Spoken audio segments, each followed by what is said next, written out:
मान्यवर राज्याचे नेते, जिल्ह्याचे सर्व सन्माननीय पदाधिकारी, उपस्थित असलेले पत्रकार बांधव, मोठ्या संख्येने उपस्थित असलेल्या महिला भगिनी आणि बांधवांनो, आज आपण जी ह्या जाहीर सभेला उपस्थिती दर्शवलेली आहे, महाविकास आघाडीच्या बाजूने नांदेड जिल्ह्यातली जनता खंबीरपणे उभी आहे हे आपण सर्वांनी दाखवून दिलेलं आहात।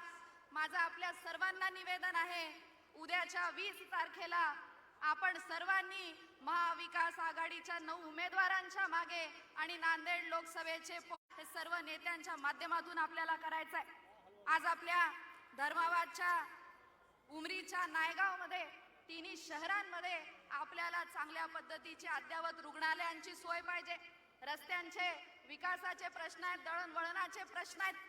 आज आपल्या उमरी आणि धर्माबाद भागामध्ये बेरोजगार युवकांसाठी MIDC ची स्थापना झाली पाहिजे, नायगावची MIDC ही कार्यान्वित झाली पाहिजे आणि बेरोजगारांना न्याय मिळाला पाहिजे।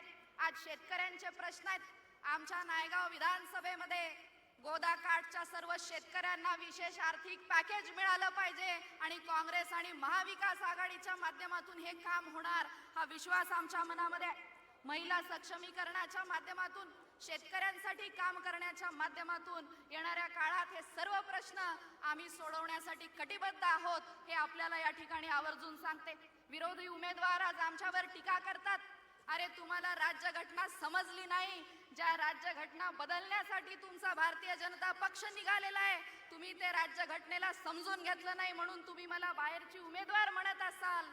आज सोनियाजी गांधी आमच्या प्रेरणा आहेत, त्यांनाही एकेकाळी बाहेरचं म्हणून संबोधलं गेलं, परंतु त्यांनी या भारताची सून म्हणून भारताचे प्रश्न समजावून घेतले आणि भारताच्या विकासामध्ये त्यांचं योगदान आहे आणि नायगावच्या विधानसभेच्या विकासाच्या प्रश्नामध्ये मीही त्यांच्या प्रेरणेतून चांगलं योगदान देणार हा विश्वास माझ्या मनामध्ये आहे। अरे तुम्ही आमदार म्हणून 5 वर्ष एका अधिकाऱ्याला सोडलं नाही, सरपंचाला सोडलं नाही, कार्यकर्त्यांना वाऱ्यावर टाकलं, कार्यकर्त्यांना अर्वाच्य भाषेमध्ये बोललात।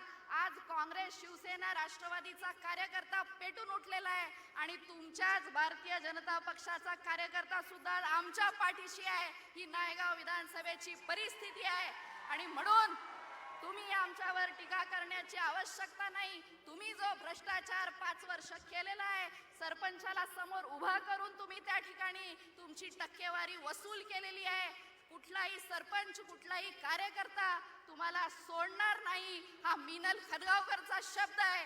आपण सगळ्यांनी येणाऱ्या 20 नोव्हेंबरला अतिशय जोमाने आपल्याला नायगाव विधानसभेमध्ये बंडू पाटील चव्हाण यांना चांगली लीड देऊन आपल्याला विजयी करायचा आहे आणि आपण सर्वांनी एक मुलगी म्हणून, एक बहीण म्हणून जी संधी मला महाविकास आघाडीने, आमचे नेते राहुलजी गांधी यांनी दिलेली आहे, महिलांचा सन्मान त्यांनी केलेला आहे, आपण एक महिला उमेदवार म्हणून आपला सर्वांचा आशीर्वाद माझ्यावर ठेवावा आणि मला नायगावच्या विकासाची संधी द्यावी। माजी खासदार भास्कररावजी पाटील यांच्या मार्गदर्शनाखाली आणि स्वर्गीय खासदार वसंतरावजी चव्हाण यांच्या प्रेरणेतून अतिशय चांगलं काम येणाऱ्या 5 वर्षांच्या काळात नायगाव विधानसभेमध्ये होईल एवढं वचन आपल्याला देते आणि थांबते।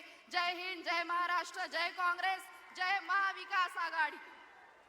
यानंतर नांदेड उत्तरचे उमेदवार माजी महापौर अब्दुल सत्तार भाईला विनंती करतो की त्यांनी आपल्याशी संबोधन करावे।